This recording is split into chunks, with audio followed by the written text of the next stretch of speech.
अभी हम class 10th का मैथ्स का एक्सरसाइज 8.1 का क्वेश्चन नंबर 4 करने जा रहे हैं, क्वेश्चन नंबर 4 करने जा रहे हैं। और इसमें सॉल्यूशन करने से पहले हमें क्वेश्चन में क्या गिवन है? Given 15 cot A equal to 8। तो जो कोट के साथ 15 मल्टीप्लाई हो रहा है वो 8 के नीचे आ जाएगा, बिकॉज इधर मल्टीप्लाई है। तो मैं लिख सकता हूँ कोट ए इक्वल टू 8/15। और कोट पंडित बद्री प्रसाद हर बोले के अनुसार, पंडित बद्री प्रसाद हर बोले के अनुसार ये साइन कोस 10 का उल्टा कोट P/B की जगह क्या लिख दूं? B/P। तो फिगर बना लो। फिगर में B A है तो A को यहाँ दे दो, B यहाँ दे दो, C यहाँ दे दो। B हमारा 8 है तो जहाँ एंगल A है वहाँ बेस है, और P हमारा 15 है, ये 15 है, तो H निकालना है पहला काम। तो हाइपोटेनियस का स्क्वायर इक्वल टू बेस का स्क्वायर प्लस परपेंडिकुलर का स्क्वायर इक्वल टू 8 का स्क्वायर प्लस 15 का square equal to 64 plus 225 equal to 549 628 और 289। हाइपोटेनियस का स्क्वायर रूट बोथ साइड, 289 का रूट तो भाई निकाल लो। 289 पेयर बन गया, 1 1 जा 1 1 1 8 9 1 + 1 2। अब 7 7 जा 49 का 9 कैरी 4 7 2 14 और 4 18, तो आंसर आया 17। तो हमारे पास हाइपोटेनियस आ गया 17। ठीक है बच्चों। तो अब हम पूछा गया है साइन ए और secant A. Sine A equal to P/H। अब P कितना है? P हमारा है भाई 50, P हमारा 15 है। H हमने कितना निकाला? 17 निकाला। डन। सीकेंट ए सीकेंट किसका रेसिप्रोकल होता है? कोस का। तो H/B। H कितना है? 17 है। बेस कितना है? 8 है। एक आंसर ये आ गया बच्चों, एक आंसर ये आ गया।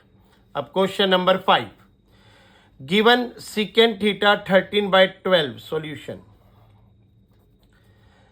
Secant theta equal to 13/12। तो 13/12, अब सीकेंट किसका रेसिप्रोकल है? साइन का कोसेक होता है, कोस का सीकेंट होता है, B/H का H/B। तो H/B का मतलब हो गया, फिगर बना लो। यहां पर QPR ऐसे लिख दो। क्यू थीटा मुझे पता है, H मेरे को पता है, H 13 एंगल थीटा है, तो ये क्यू ले लिया 13, B बेस 12। तो क्या निकालना है? P। तो H का स्क्वायर इक्वल टू बेस का स्क्वायर प्लस परपेंडिकुलर का स्क्वायर इक्वल टू H मेरे को पता है 13 का स्क्वायर, बेस मुझे पता है 12 का स्क्वायर प्लस परपेंडिकुलर का square. 169 minus 144 equal to perpendicular का स्क्वायर, 25 इक्वल टू परपेंडिकुलर का स्क्वायर। रूट यहाँ भी रूट, स्क्वायर से रूट कट गया, 25 का रूट 5, परपेंडिकुलर का स्क्वायर इक्वल टू 5, परपेंडिकुलर आ गया। अब बोल रहे हैं ऑल अदर ट्रिग्नोमेट्री रेशोज। तो ऑल अदर का मतलब है सारे निकालने हैं। Sine theta equal to P/H। P कितना निकाला? 5। H कितना है? 13, answer. Cos theta equal to B/H। Base कितना है? 12। H कितना है? 13, आंसर।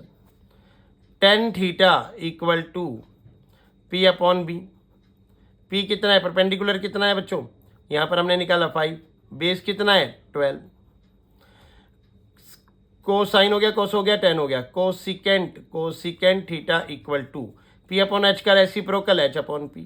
तो मतलब कि 5/13 का रेसिप्रोकल 13/5।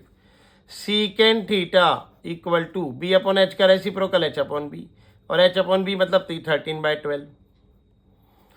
कोट थीटा 10 का रेसिप्रोकल P/B का रेसिप्रोकल B/P इक्वल टू 5/12 बन गया 12/5। तो ऑल अदर ट्रिग्नोमेट्री रेशो सारे आगे, जिसमें से इसने हमें दिया था सीकेंट 13/12, और हमारा सीकेंट भी कितना आया? 13/12। तो आंसर भी हमारा वेरीफाई हो गया। हमने सारे बता दिए 6 के 6। एक सीकेंट गिवन था वो भी हमने निकाल दिया, तो हमारा वो वेरीफाई हो गया, करेक्ट। डन। अब हमारा 8.1 का क्वेश्चन नंबर 4 और क्वेश्चन नंबर 5 डन हो गया। 8.1 एक्सरसाइज का क्वेश्चन 4 क्वेश्चन 5 डन हो गया। अब क्वेश्चन नंबर 6 करेंगे। देखो हमने लिख रखा है यहाँ पर, if angle A and angle B are acute angle such that cos A. ये क्वेश्चन मोस्ट इंपॉर्टेंट है। बोर्ड एग्जाम में पिछले 10-15 सालों में 6 बार आने वाला क्वेश्चन है। कभी कंपार्टमेंट में आया है, कभी रेगुलर में आया है, और कभी किसी जोन में आया है, कभी किसी जोन में आया है इंडिया के। तो आप समझो कि हमें कैसे करना है। कोस A equal to cos B, हमें क्या गिवन है, कोस A equal to cos B. अब ये क्वेश्चन मोस्टली स्कूलों में ऐसे कराया जाता है, ये cos cut A equal to B. पढ़ो क्या है, angle A and angle B are acute angle such that cos A equal to cos B. अगर cos A equal to cos B आपको गिवन है, क्वेश्चन में ये पॉइंट गिवन है, ठीक है बच्चों। और कहते हैं शो दैट टू, ये बात गिवन है, गिवन में लिख दी हमने। उसके बाद हमें to show that, to prove करना है, हमने क्या करना है, प्रूव। तो प्रूव करना है angle A equal to angle B. अब यहां समझ लेना कैसे करेंगे। हम यहां पर 2 ट्रायंगल बनाएंगे, फिगर ड्रॉ करेंगे और फिगर को समझेंगे, क्योंकि फिगर में ही हमारा आंसर छुपा हुआ है। अब हम क्या करते हैं, हम ट्रिग्नोमेट्री के अकॉर्डिंग सोचते हैं, भाई ये cos cut A equal to B answer आ गया। बट ये 1 नंबर में भी आंसर नहीं है, इसके आपको 0 नंबर मिलेंगे। अगर आपको इसके 4/4 मार्क्स लेने हैं, 4/4 मार्क्स लेने हैं, तो वो कैसे लोगे, आज इस वीडियो के माध्यम से ले सकते हो। अब यहाँ पर एंगल ए है कोस में, है ना, तो ए यहाँ दे दो, बी यहाँ दे दो, सी यहाँ दे दो। एक ट्रायंगल हो गया ए बी सी। बी यहाँ है तो बी आप यहाँ, इसको बी मत दो, इसको कुछ और दो, क्योंकि यहाँ एंगल ए दो, बस इसको दे दो ए डी सी लो। अब ठीक है, इधर वाले को बी दो, बी इसको दो, कोस के साथ इधर बी है, बी इधर दो, बी पी क्यू, ठीक है, डिफरेंट बिल्कुल, ठीक है, दोनों ट्रायंगल के नाम डिफरेंट देने हैं। अब आ जाओ आगे। प्रूफ देखो, बहुत इंपॉर्टेंट प्रूफ है, यहाँ प्रूफ करने जा रहे हैं, बिकॉज इसने 2 प्रूफ बोला है। तो प्रूफ देखो कैसे करना है, ठीक है बच्चों। देखो कि इन triangle A D C and triangle B P Q, थोड़ा सा ध्यान देंगे। मैं क्या करूंगा, नेमिंग कर दूंगा। ए डी मेरा क्या है, बेस है। ये पी बी पी क्या है, ये मेरा B1 है, बेस 1 है। और ये मेरा DC है, तो मैं इसको P दूंगा परपेंडिकुलर, लेकिन इसको क्या दूंगा, P1 दूंगा। AC मेरा H है, हाइपोटेनियस, और यहाँ BQ मेरा H1 है। अभी बात समझ आई कि बेस 1 मैंने B1 दिया है। ये देने का मकसद क्या है, आगे आपको पता चलेगा। नेमिंग करने से आपका सॉल्यूशन आसान हो जाता है। इन ट्रायंगल ADC और इन ट्रायंगल BPQ गिवन बात क्या है, कोस A equal to cos B है, गिवन बात ये है। अब कोस ए के हिसाब से एंगल ए ये रहा, एंगल ए मैंने ये माना ना, तो बेस मेरा ये है, तो मैं इसे लिख सकता हूं ए डी अपॉन क्या होता है, कोस बी अपॉन एच, तो ए सी, ए डी अपॉन ए सी। देखो इस फिगर के हिसाब से कोस ए क्या बनेगा, बी अपॉन एच। यहाँ हमने पीछे लिखा ना कि पंडित बद्री प्रसाद हर बोले, तो बी अपॉन एच क्या होता है, कोस होता है। तो A D upon A C equal to, अब बी एंगल बी के अनुसार, एंगल बी के अनुसार ये, तो बेस बीपी है, बीपी अपॉन बी क्यू। अब ए डी अपॉन ए सी को मैंने कहा ना बी माना है, तो B upon H, capital B upon H equal to, देखो कैपिटल बी अपॉन एच क्या होता है, कोस ए। यहाँ भी वही बात लिखी है, बस यहाँ मैंने ट्रायंगल के नेमिंग के हिसाब से लिखी है ए डी अपॉन ए सी, जिसे मैं बी अपॉन एच लिख सकता हूँ, लिख दिया। बी पी क्यू में B P upon B Q, B P को मैंने क्या माना, B1, तो मैं B1 लिख देता हूँ। और इसको आपको आसान बनाने के लिए मैंने यहाँ पर base upon hypotenuse B1 upon hypotenuse 1 लिया है। यहाँ पर ये मेरा ADC ट्रायंगल है, जिसमें एंगल ए कोस ए पूछ रहा है, तो कोस ए की वैल्यू B अपॉन एच। यहाँ पर एंगल बी की वैल्यू पूछ रहा है कोस बी, तो B1 अपॉन H1। यहाँ तक कोई दिक्कत नहीं है, लेकिन आगे ध्यान देना, एक प्रॉपर्टी अप्लाई करनी है, एच ये B1 एच की जगह लाना है और एच B1 की जगह ले जाना है। क्यों ले जाना है अभी बताऊंगा। B अपॉन B1, यहाँ पर ये प्रॉपर्टी ध्यान नहीं हुई तो आपका आंसर इक्वल नहीं आएगा। मैंने ऐसा क्यों किया है, बेस के नीचे बेस 1, मतलब कि AD के नीचे PB, बेस के नीचे base 1, B upon B1, same H upon H1, मतलब बेस अपॉन बेस 1 और H अपॉन H1। ये प्रॉपर्टी सिमिलर ट्रायंगल की प्रॉपर्टी है साइड्स आर प्रोपोर्शनेट। अब मैं इसको ले लेता हूँ के, समझ आया कि मैंने क्यों लिया है? क्योंकि मैंने भी बोला सिमिलर ट्रायंगल की प्रॉपर्टी है कि ये साइड बी B1 के प्रोपोर्शनेट में आ गई, H साइड H1 के प्रोपोर्शनेट में आ गई, तो मैंने इसलिए ये ऐसा किया है। अब मेरे को क्या करना है, अगर मैं P/P1 को भी ऊपर लिखकर इनके बराबर ले आऊं तो इसका मतलब all sides are proportionate to this triangle. अगर ऐसा हो जाता है तो ये दोनों ट्रायंगल सिमिलर हो जाते हैं, और ट्रायंगल सिमिलर होने के बाद ऑल एंगल्स आर इक्वल होते हैं। ये प्रॉपर्टी हमने सिमिलर ट्रायंगल वाले चैप्टर में पढ़ी थी। ये क्वेश्चन 4 मार्क्स का बोर्ड एग्जाम में आएगा, इसलिए सीरियस होके इसको सीख लेना। अब आगे चलते हैं। B/B1 मैंने कर दिया, कैसे करा? B1 नीचे ले आया, H उधर ले गया, H/H1 इक्वल टू के। यहां से बेस की वैल्यू निकालता हूं, B/B1 इक्वल टू है तो B1 के लिख सकता हूं मैं इसे, H इक्वल टू H/H1 के है तो मैं H1 के लिख सकता हूं इसे। समझे कैसे? नहीं समझे कोई नहीं। B/B1 को के इक्वल रखो, B/B1 को के इक्वल रखो, तो क्रॉस मल्टीप्लाई करने पर B की बन जा B और B1 के। आ गया नहीं आ गया? सिमिलरली H/H1 इक्वल टू के, तो H इक्वल टू H1 के। अब बताओ समझ में आया यहां तक?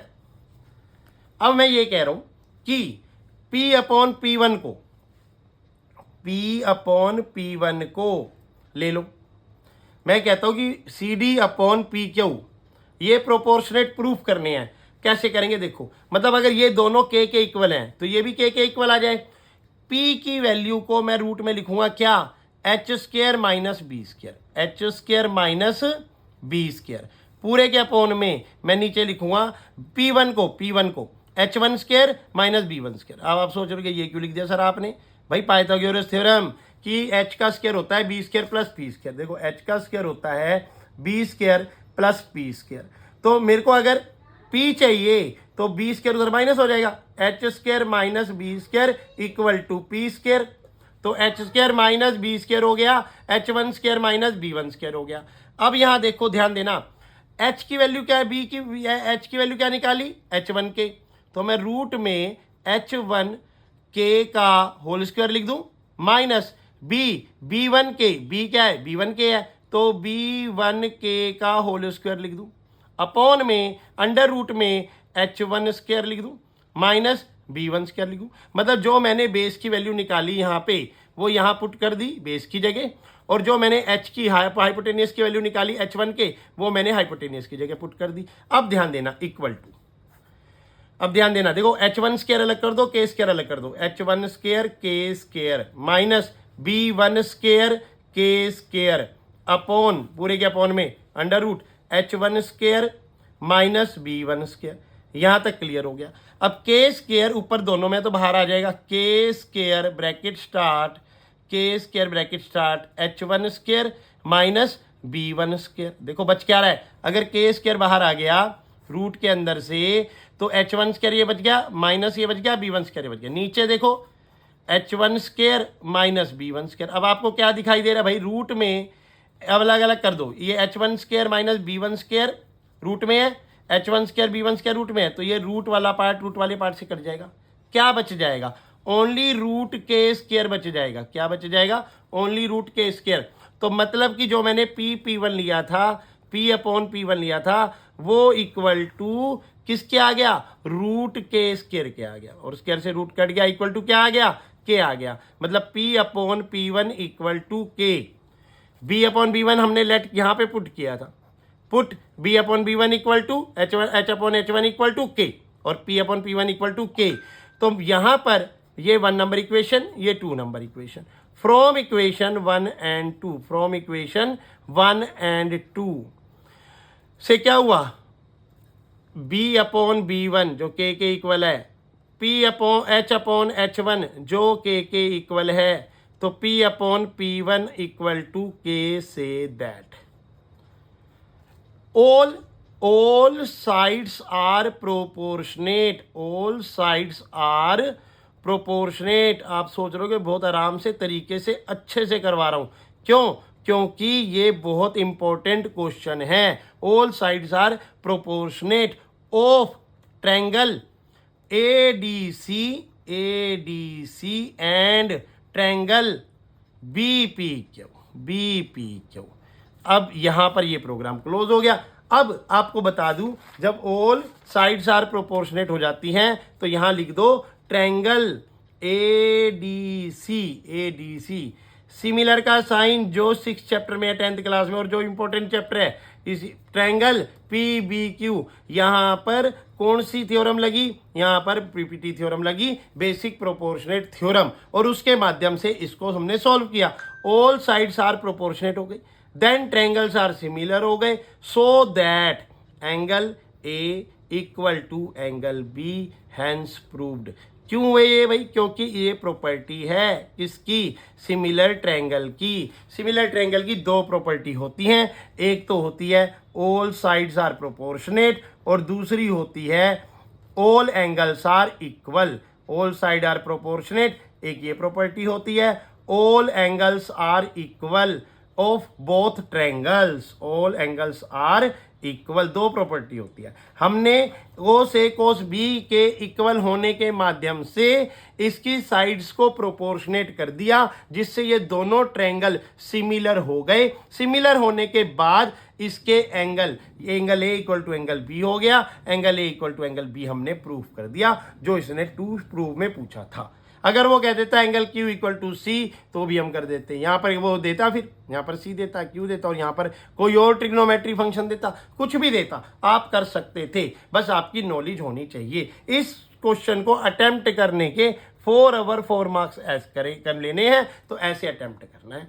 बहुत बढ़िया रहा, अच्छा रहा, बट आपको समझ आएगा। एक बार, 2 बार, 3 बार, इसको बार बार देखोगे तो समझ में आएगा, अच्छा भी लगेगा। ये क्वेश्चन नंबर 6 है, एक्सरसाइज 8.1 का। अब बच्चों देखो, वीडियो देख ली यूट्यूब पर, बहुत अच्छी बात है। कोर्स कर लिया, बहुत अच्छी बात है। पर लेकिन क्या वो कोर्स तुम्हें आया? क्या वो कोर्स तुम समझ पाए? क्या तुमसे गलती नहीं होती क्वेश्चन करते वक्त? होती है। अब उस गलती का क्या सॉल्यूशन है? उसका हल क्या है? उसका हल ये है कि आप हमारे पास आए, बैठे, हमारे सामने सॉल्व करें। अब मिस्टेक जहां आएगी, उस मिस्टेक पे काम करने के लिए हम तैयार हैं। अगर आप वो अपनी मिस्टेक को ठीक करना चाहते हैं तो आपको आना पड़ेगा। अब आने के लिए क्या करना पड़ेगा? @IP नवीन सर, प्ले स्टोर पे जाके इस प्ले स्टोर पे जाके इस ऐप को डाउनलोड करो। डाउनलोड करने के बाद आप हमारे कांटेक्ट में आ जाओगे। हम आपसे कॉल करके बात करेंगे। जहां भी आपके डाउट बनेंगे, डाउट जनरेट होंगे, उस पर हम काम करेंगे। और वो काम करने के लिए आपको हमारे सामने 1 घंटे से लेकर 1.5 घंटे तक प्रैक्टिस एवरीडे करनी पड़ेगी। अब वो प्रैक्टिस करवाने की जिम्मेवारी हमारी है। आपकी जिम्मेवारी है कि आप यहाँ पर प्ले स्टोर पर ऐप डाउनलोड करें, उससे हमें चैट मैसेज पर, चैट बॉक्स में लिखें कि मेरी ये प्रॉब्लम है, उसका सोल्यूशन हम करेंगे। और हम जब करेंगे जब आप हमारे पास आओगे। एक बार सीखने से, पढ़ लेने से, देख लेने से ब्रो रटा तो जा सकता है, लेकिन अपनी गलतियों को दूर नहीं किया जा सकता है। और गलतियों को दूर करने के लिए आपको यहां पर आकर मेहनत करनी पड़ेगी। Thank you very much.